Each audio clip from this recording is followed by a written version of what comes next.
Welcome to the 180 Days Education Podcast. We are excited that you are listening. I am Karen Greenhouse, one of your hosts. And I am your other host, Tim Pope. And today's episode, we have Nubeja Allenh, who is a district supervisor of mathematics for grades 6 through 12 in Franklin Township Public Schools, which is in Somerset, New Jersey. And Nubeja, I like to call her a friend. We started off as, working for her. Tim and I actually both know her. We started when we were working, you were working at Kendall Hunt, but it was with the Discovering Math series, and her district adopted it. And he and I both went to do some training there. And then I have been working with her since that time, every year, working on a lot of the initiatives that she has steered in her district. And that's sort of what she's coming to talk to us about. She's an amazing leader and is really focused on providing opportunities for her teachers to grow in their instructional practice and really focus on what's best for students in mathematics. And this year, she's been working on some things around equity. And we're excited to be here and listen to all the things she's sharing. I think if you're a leader especially, you're going to get some really great tips from Nubeja. So that's coming up. Totally agree. She is the epitome of powerful and smart. The woman has a vision, and I'll never forget the first time she has a very good sense of here's the stakeholders and like, all right, here's what we want to do, and this is what we need to do to get there. It's phenomenal. She's incredibly impressive. And all the initiatives. And I've been privy to quite a few of them, being part of it, and they've all been incredibly successful. But they're not one-offs. They are long-term. There is a purpose and a vision. And so she's going to be sharing that with us. So I'm excited to get to talk to her. But before we begin, let's do a little bit of noticing and wondering. And Tim, why don't you start us off? So I am noticing, this is a school identity thing. I'm going to get a little away from math. Our school, just like many other schools, like sports and those sorts of things were on the canceled or greatly reduced because of COVID. And they started doing sports this year, but then we just got the email last week that now teachers and parents, we can start going to the games again. It was interesting. And some of this is the whole international thing too, the whole part where sports fits within a school culture. And being in the States and then going where I taught in Texas. So of course. Football. Yes. I taught at the school where, this is my favorite, I'll try to keep this as a short story so that Quinn won't cut it out. My first year teaching at Hayes High School, they had the classroom building. It started as a rural high school and then became a suburb of Austin. Right. And so the population just skyrocketed. This classroom building was old and falling apart and way too small. And so they decided we needed to put a tax bond up for a new classroom building because the building was falling apart. They also wanted a new football stadium. But the school board, in their wisdom, said, you know what, we don't want people to vote down the new classroom building we really need because of the football stadium. So we're going to make it two separate elections. Oh, no. One election for the football stadium. Where this is going. And one election for the classroom building. Well, as you might predict, one of them passed and the other one did not. And so I taught for 2 years in this decrepit portable classroom, but we had a really nice football stadium. Wow. I remember when we moved to Texas, I looked at the football stadium for our high school and I was like, it's bigger than my college, where I had got my doctorate. I was like, that's ridiculous. So yeah, football's big in Texas. So how's that relate to? So my noticing how sports has sort of taken a different role, because now for 2 years, it really hasn't been part of my school's identity in any way, shape, or meaningful form. And my wonder is, as we come back, well, all those traditions sort of come back. I remember as a teacher, I was the teacher that always went to all the games, especially if one of my kids was in it, and went to all the concerts and all those things, because I knew that was important to the kids. And I just wonder, is there a new normal, or are we going to be back to those traditions the way they were pre-COVID? That's a great question. I feel like it's coming back because sports is just, that's just my thoughts.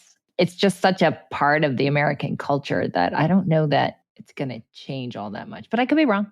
We'll see. That's a we'll see. I would assume you're correct. I mean, that part of that, to be honest, is also an international thing. Like school sports is not the thing That's true here that it is in the States. I mean, they have school sports. We have a mascot, but we don't do pep rallies. And honestly, the only teachers who tend to go to the games are the American teachers down here who go because that's just what we've always done. So part of it's a culture. Like sports doesn't. Oh, there's my cat. I was going to say, I can hear your cat. Your cat disagrees. So, see, my daughter heard that and I was letting the cat into her room. Anyway, so yeah, in the States, I think the whole, like, not just K-12, but even in universities, right? Sports is so like how schools identify, and it becomes sort of like you identify with your team and your school, and then that's a source of pride. And down here, that's just culturally not really a sense. We have athletes just like any teenage athlete, but it's much more like they have club teams and things like that the kids play on. Right. So maybe it will change there. That'll be an interesting thing to look at. All right, I'm going to bring our Notice and Wonder back to math because I'm teaching this course at Drexel, and it's my favorite course to teach because the teachers change so much. But it really focuses on consistent math language, right? So instead of using all those silly, ridiculous tricks that we do, example, when you multiply proportions or divide fractions, there's always this mnemonic: keep, flip, flip. Right? That's something that a lot of teachers do. And it's just basically a process, right? Well, that's completely devoid of any mathematical reasoning. Like, why are we flipping division to multiplication? Why are we flipping the second fraction to its reciprocal? Well, it has to do with inverses. So what I notice is throughout the course, I don't let them get away with any of those tricks. I'm like, you have to use precise math language. You can only use the properties that make it true, which is multiplication, multiplicative inverse, reciprocals, multiplicative identity. You can only use those. You can't use any other tricks. And so they first, fight it. But then by the end of the course, they're like, oh my gosh, it's amazing. And I'm using it with my students and they understand things so much better because everything has a mathematical reason, right? So what I wonder is, why don't we emphasize that more when we are teaching? Like, we allow ourselves and students to get away with these tricks that have no connection to mathematics. And it's no wonder students are confused. I just wonder why in teaching courses, why more people don't emphasize the need for precise math language. Get away from those silly tricks. I have an uneducated hypothesis on this. As mathematicians, I always tell my students, mathematicians are inherently lazy. We are always looking for like the shortest way to use notation, the most efficient way, like that. I mean, we reward that, right? In second grade, when you do the 5-minute whatever deals where you have to like how many. Yes, that's true. Efficiency. Don't even get me started on that. Okay, go. So we reward that. So then we end up using short language. And now as mathematicians, at some point, you're like, okay, you know what that is. And so then it becomes okay. And we often go back and make the assumption that the kids should do that quickly as well. And then you're a not good at math student if you're a kid that can't figure out that when I say cancel, I really mean you use the multiplicative inverse and divide it to 1. I did last week write my first behavior referral for a student for using profane language in my classroom because he raised his hand and said, "But Mr. Pope, don't those cancel?" And that's not, that's exactly, it's not allowed in my course. But I mean, I think you're right. I think that's it. As mathematicians, we already know the efficiency. What we're missing the step that you need to let the kids figure out that pattern, that efficiency themselves. Don't just tell it to them, because if you just tell it to them, it has no connection. So that's why don't we teach? Because my teachers my students, which are teachers, are all like, wow, this is amazing. I'm like, but you should know that. Well, and the fact that it takes a kid 2 days instead of 2 minutes to make that connection between the multiplicative inverse and that means I'm canceling, doesn't mean the kid can't do math. Exactly. That was my wonder. And let's just get into Nubeja, because she'll probably share some not strategies, but some initiatives she has that's all focused on that. So, amen. She'll fire us up. Let's okay. go.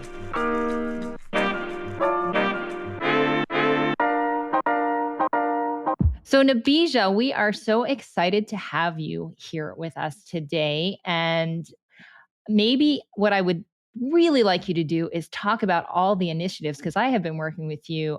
Is it 6 years? It feels like a really long time.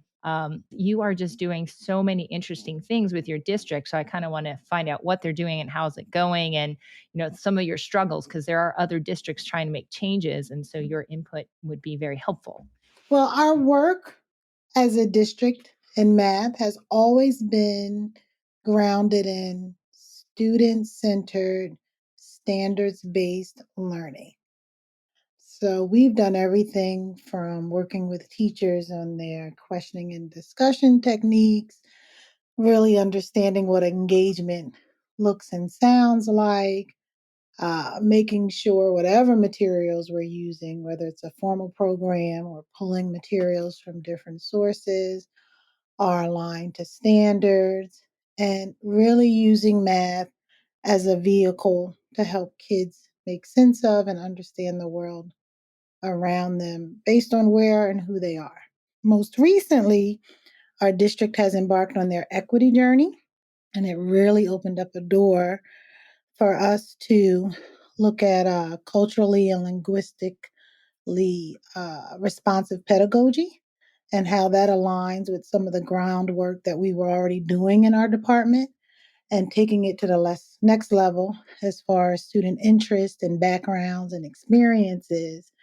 And we also circled back to some conversations around teacher beliefs and how that influences, their interactions and what they bring to the classroom.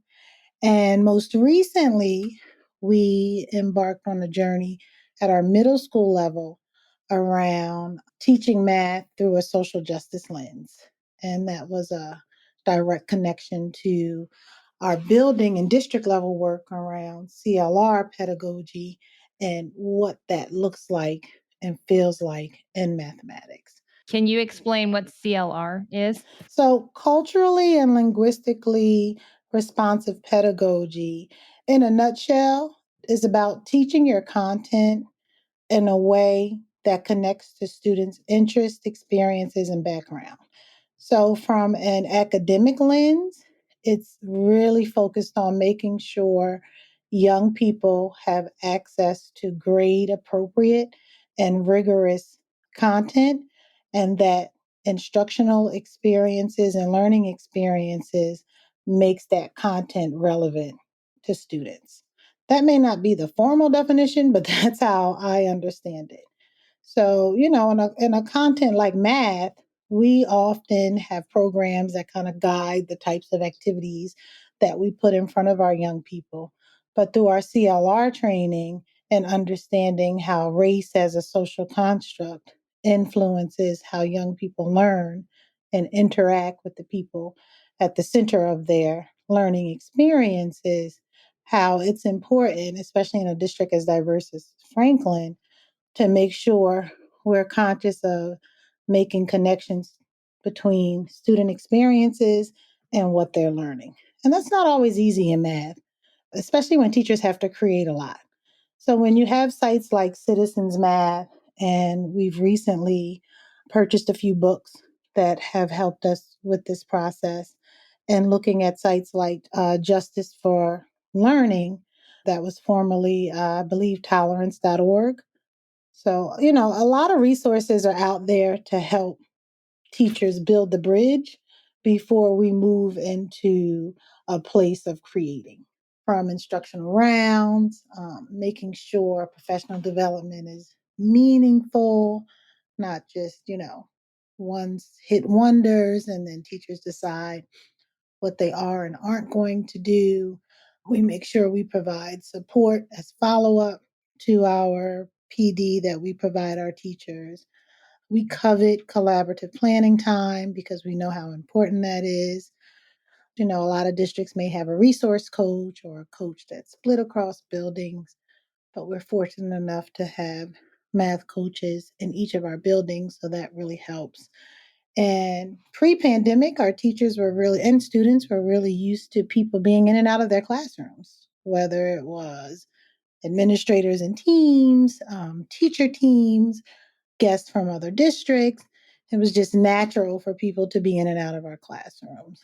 Greenhouse does a phenomenal job of providing links and access. So maybe some of these books that you referred to, not necessarily talk about them now, maybe we'll just put them in the notes afterwards, but to get those sources.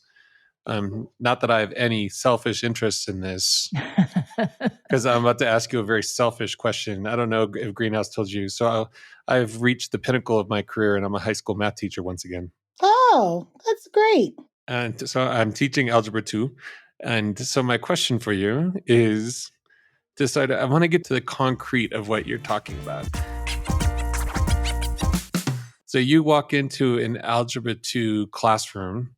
Could you give like an example of what you're talking about might look like in an Algebra 2 classroom? So, in an Algebra 2 classroom, teachers can take the idea of the coronavirus and the various data sets, whether it's through an infographic or other data platforms that are out there that have already been um, streamlined and to be education friendly, and bring kids into a conversation from, if you think of a social justice lens, from the healthcare system, right? So there's been a lot of information in the news in the past 2 years about the coronaviruses and which types of demographics have been most effective, and how health insurance and access to hospitals and even information has impacted how different racial groups and ethnic groups have been impacted in the information they receive around the coronavirus, and use mathematics to help kids have conversations, engage in debates, and or create action plans, or even find out more information as it relates to the different demographics and the impact that the coronavirus has had on groups relevant to students in your class. Yeah, that's awesome. I just want to commend you. One of the things I love about leaders such as yourself, it's because you led with the resources, because it's one thing to go into a faculty meeting or a training and say, hey, here's what we're going for, but then to back that up with the support you need to pull it off. Because the example you gave is beautiful, but then I'm like, okay, that's a ton of work. I got to find I got to find that data, and I got to put that together. So the fact that you combine both the vision with the support, I think, is essential, and it brings joy to my heart when I talk to leaders who do that. That's wonderful. Thank you.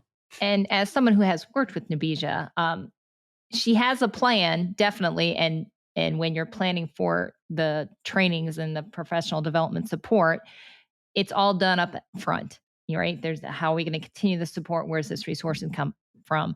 So I know you were talking about social justice and the resource of citizen math, and this is a really nice tie-in for those of you who listened to our Kareem Ani episode. I had the privilege of having about a 45-minute conversation with him this summer. We purchased his book, Dear Citizen Math, as our book study this year. And I was really pushing to have him come work with us. And he really entertained it, but, he came back with a pretty reasonable rationale as to why he couldn't. And actually, I have a note in my calendar to follow up with him just to give him an update as to where we are in the book study and how teachers are responding to it. So, yeah, one thing he said to me is, he didn't write his book or set up Dear Citizen Math or Citizen Math. I can't remember what was it, Mathalicious, the former name? Um, yeah, with math for social It justice was in mind, but Mathalicious, he correct? sees the connection. But he was very clear in helping me understand that wasn't really the intent of his website. So, but it's still awesome. Teachers love it. So I have a million questions, and I'm just going to pull some things that you said right at the beginning. And you talked about continuous support, and you're not a one-off, which is a lot of professional development. Is they go for one day. Here's our new initiative. Here's the day of training. Now go do it. So can you describe some of the things that you do to have that continuous support for your teachers, no matter what initiative that you've got in place? Sure. We often try to build in some planning time during the training session so teachers can immediately apply what they learned. Even if they can't formulate a complete plan to execute, they should be able to get far enough in the planning process that, they can spend some time, during common planning or during their prep, mostly during common planning, because that's something else we're fortunate enough to have built into our schedules to finalize their plan and then go execute it, because the follow-up session for our training sessions is always an opportunity for teachers to come together with the facilitator and share what they executed and reflect. And then I'll work with the facilitator to kind of prepare how that reflection process is going to play out. Another way that we support the teachers in executing and reflecting whatever new information they learn is our classroom visits. So recently in the middle school, with our social justice lessons that the teachers planned, we did some class visits while they were executing the lessons, and then we had a feedback forum. So it wasn't a formal instructional round because we didn't have larger groups, and the teachers really weren't part of the class visits. But between myself, the coach of the building, and the consultant who's working with us, we each took a classroom over the course of the day. We went through different classrooms and we collected data and found some trends of, pieces of the pedagogy that were going really well and pieces of the pedagogy that we know we wanted to follow up on. And we had conversations with the different teams based on the trends that we found. So now we're using that information as we work with the teams to plan their second lesson, because the goal this year was to plan a lesson first semester and plan a lesson and execute a lesson for the second semester. So using the feedback to plan the next lesson and then execute it and follow up. The consultant most likely won't be with us during that second wave, but the first experience has set us up to feel pretty confident about facilitating that on our own. And then, like I said earlier, pre-pandemic, we were deeply into the instructional round process, and we were moving into a lesson study process before the world shut down. And actually, as we began this process of whether it was CLR activities, social justice activities that fell under the CLR umbrella, teachers are beginning to inquire about when we're going to start our instructional rounds or a form of instructional rounds again. So the momentum's definitely there with everything going on and people trying to make sense of being back in the classroom again. And, it just feels good that people are buying in and on board, but at the same time, contributing and being realistic about how much we can take on and how fast. So I wonder, because I know just from my own work with you that there's been a lot of things that you've implemented. The algebra, the standard study, then the geometry change, now the social justice. So do the teachers ever feel like, stop, this is enough, I can't do anymore? Or do you somehow combine it all together? Yeah, I think we do a pretty good job with the teachers in making the connections. So, whether it's 3-act math task or reciprocal teaching or looking at the 5 practices for orchestrating mathematical discussions, they see the connection and helping them help their students become more active participants and owners of their learning. So, because we're all kind of developing that mindset together, we're moving in the same direction, so it doesn't feel as heavy. And I think as a leadership team, and when I think about my leadership team, I think about the coaches and our team leaders. We're really honest with each other about what's working, what's not working, where we need to slow down, where we can ramp up. So, it's not all happening overnight. We're not trying to build Rome in one day. We really take it brick by brick. And when we need to pause, we pause. When you first started speaking, you talked about focusing on student engagement. So I want to ask, you walk into a classroom and you talked about doing some classroom observation work. You walk into a classroom, what are things that you would see in the first 5 minutes that you're in the room? So whether it's physically on the walls or things you're seeing the teacher doing or things you're seeing the kids doing, what are the things that you want to see that tell you students are engaged and the vision that you are articulating here in this conversation is occurring in that room. In the first 5 minutes? I'll give you more time. I'll give you more time than 5 if you want.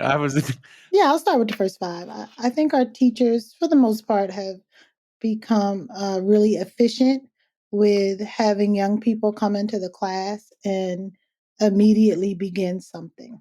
Whether it's a do now, an exploratory activity, even a homework review. And I know there's mixed opinions on the idea of reviewing homework, but something to let kids know that not only are we in a math class, but now we need to engage our math minds together. Or even if it's take a few minutes to kind of sort through and understand this problem yourself before you connect with a partner or the people around you. So I think that's an important routine. I know back in the day we used to call it the hook, but the hook has become so much more now. There's so many different ways to enter and set up that mindset for our young people, and I think our teachers have gotten really good at that, which kind of sets the stage for the rest of the lesson, right? Um, and helping young people use their words to express their mathematical thoughts.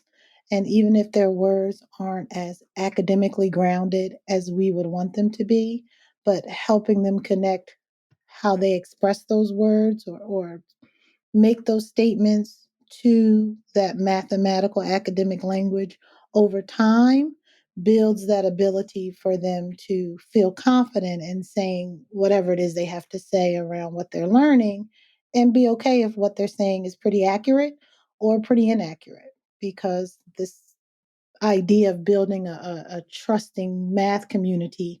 And we've done a lot of work with Joe Bowler's Mathematical Mindset. I actually had my high school teachers read it. I was nervous at first. I was like, this is going to be too elementary for them, but they loved it. And you'll walk in our classes and you'll see growth mindset posters that the teachers either downloaded from YouTubed or recreated on their own, little quotes from different chapters in the book that resonated with them or from the website.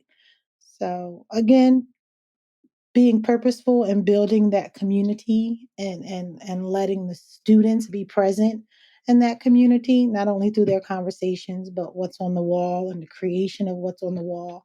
I see so many more motivational posters in the classroom, from a mathematics lens to just being a decent person lens. And it's really nice to see a lot of activities that the teachers engaged in from their CLR training.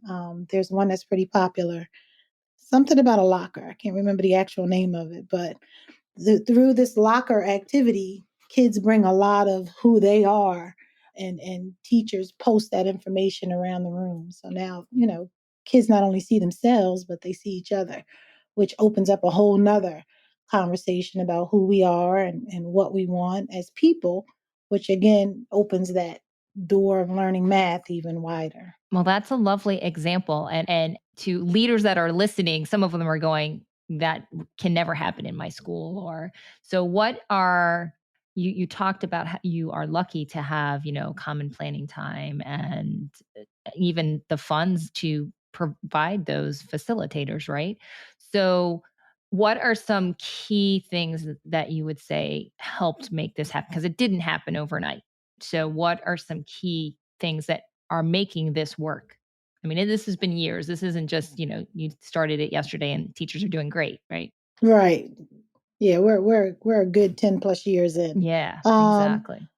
I think the consistency of having professional development days, and we had a lot more 10 years ago than we have now, but those multiple days 10 years ago over time helped us set this foundation. We had to work out a lot of the kinks of just the norms of how we conduct ourselves when we're in a training session, and you know what it looks and sounds like when we come back to a training session, and how to prepare for that and how to contribute to that. And as the years went by and more people brought in and more people shared and experienced, whether it was small or large degrees of success, I want to say the momentum built. And then we were purposeful in building off of each year. So if in year one, we focused on question and discussion techniques, year two was the next level of question and discussion techniques, and then maybe an introduction to engagement as it relates to the connection between question and discussion techniques. And then, we would build the research in, whether it was John Hattie and, the different effect sizes, or, the different research that we received from the Danielson group as we transition to a new evaluation platform, and connecting the research to the practice. And so it was a cycle. It's always a cycle. We don't start fresh the next year. The following year is always building on the previous year, and where we were able to grow, what we weren't able to touch upon, and now, where we feel like we're pretty secure. And also being mindful of our new teachers, right? Because new teachers come in different parts of the cycle. So making sure we bring them up to speed as best as we can in their first year, knowing everything else they have to encounter, while, keeping them on board with whatever the focus of that particular year is. So it's nice that, our coaches have been pretty consistent with me, and the team leaders are pretty consistent. So that leadership team, even though administration and other areas may have changed, that core leadership team in the department has been pretty consistent. So if I forget something, one of my coaches will say, Nubeja, don't forget about this. Or if they forget something, I'll say, hey, have you all been able to?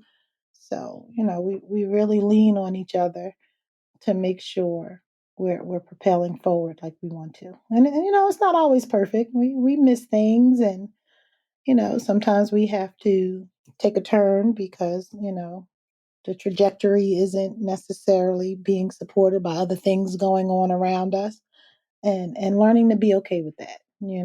Focusing on what's in our control, while at the same time navigating everything else that's going on around us. And small celebrations are better than no celebrations. And if we have to cry together, we cry, and then we pick each other back up. So We will get to that at the end of the podcast. So hold that thought, because we're coming back. Okay.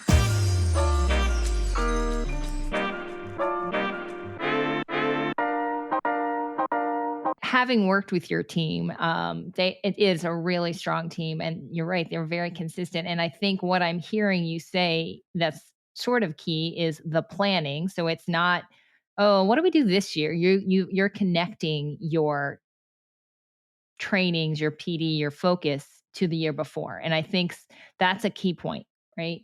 And then the consistency, you're working as a team.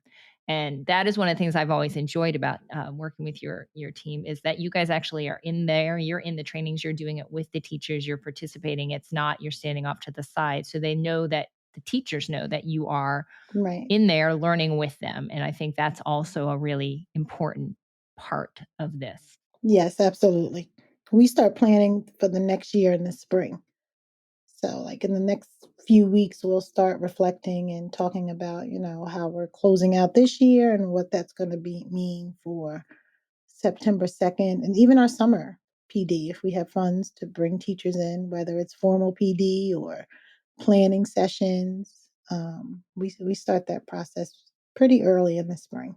And so related to this, I mean, so time is obviously a key element here. You've had what you said 10 years for all these things to kind of slowly build on each other. How does that impact? Because you are in New Jersey, and so there is definitely the pressure of the standardized testing. So how does that impact your work? It does.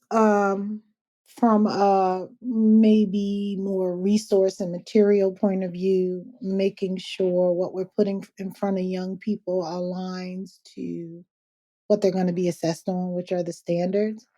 Unfortunately, our district's test scores aren't where we would like them to be, but we know our practices are solid, and we know when you go into our classrooms on any given day, our young people are thriving. So, as much as we want our test scores to be higher, we know that's one day in the data snapshot. We don't hang everything on that. So we do the work to prepare the kids, and we've gotten better at helping young people feel more confident about going into those standardized assessment experiences. But we also don't get too caught up in that process because we know our work is bigger than, that week or those few days of standardized testing. So we take it seriously because we need to, but we don't put all our eggs in that basket, if that makes sense. All right, Quinn, this is where you answer the soundbite of applause right here at this point. Yes, because she is a novelty going on here. Because that is not the reaction many districts have to poor test scores. They want to focus in, oh, we need to get those kids, spending all their time practicing problems over and over and over again. So that's nice that you have that ability to, yes, focus on it, but your practice is more important. I like that. Yeah, and we embed it, within the units we're teaching. Sure. Our state's been pretty good about releasing um, items from previous year's assessments. So the teachers and the coaches and we've gotten pretty good at, if these are the standards of this unit, these are the released items that we want to make sure we build in. I still have some teachers who the week before the test and want to just drill, drill, drill. And actually, our department meetings during the month of February were about, test prep strategies and continuing the process of cycling and building in those released items so that, we can talk to kids about the upcoming state assessment starting in October, not a week before, so that they feel confident. No one starts prepping for the SATs the night before they're taking it.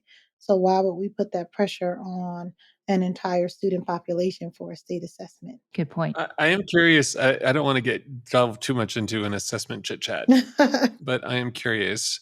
Your experience in New Jersey, is there being any attempt in terms of when they make these assessments to attend to the culturally responsive work that you said your district and many other districts are trying to move toward in terms of how we approach mathematics?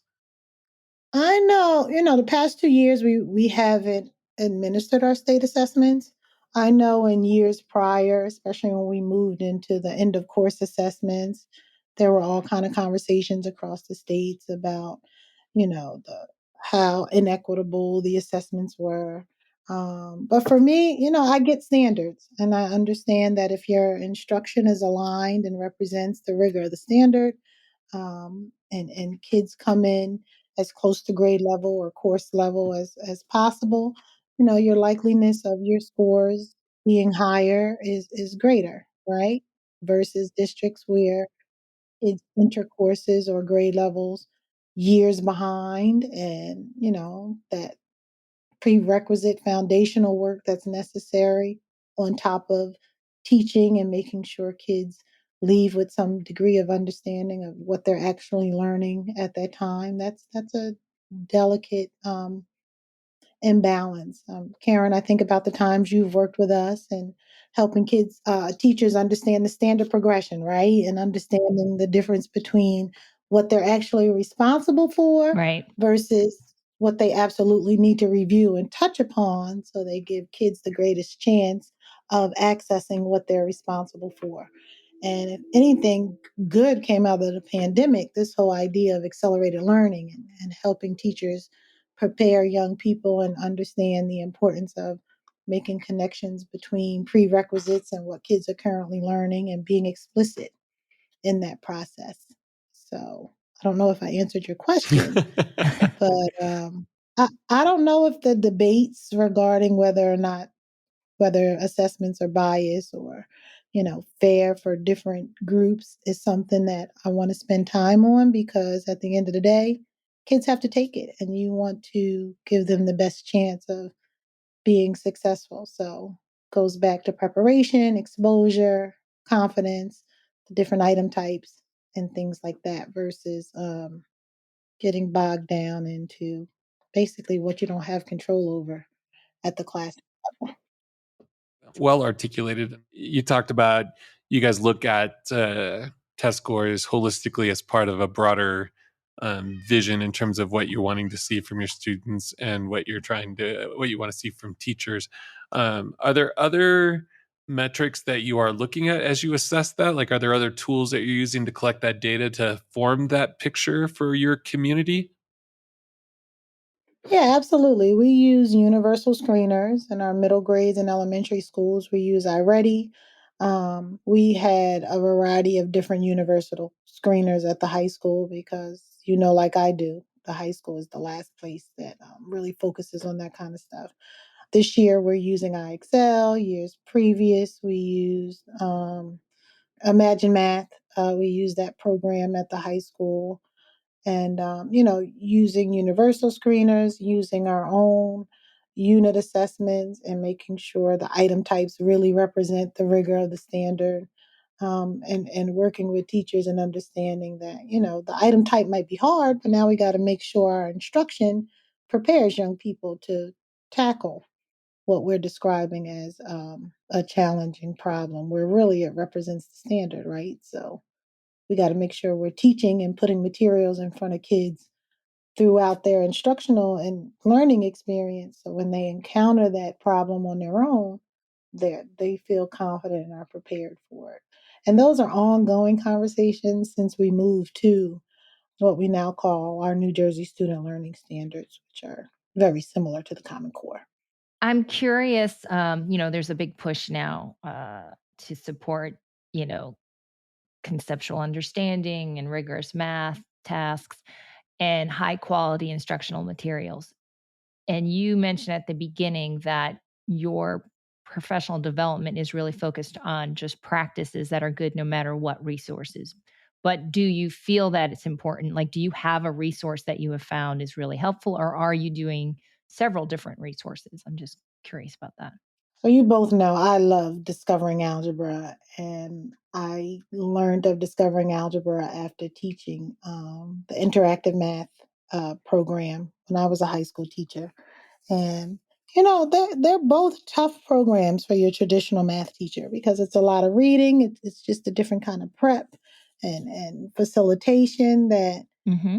takes time to really own and become a regular part of your practice. And if you are a really traditional math teacher, it kind of rubs up against what you know and what your experiences are as a teacher and have been as a learner.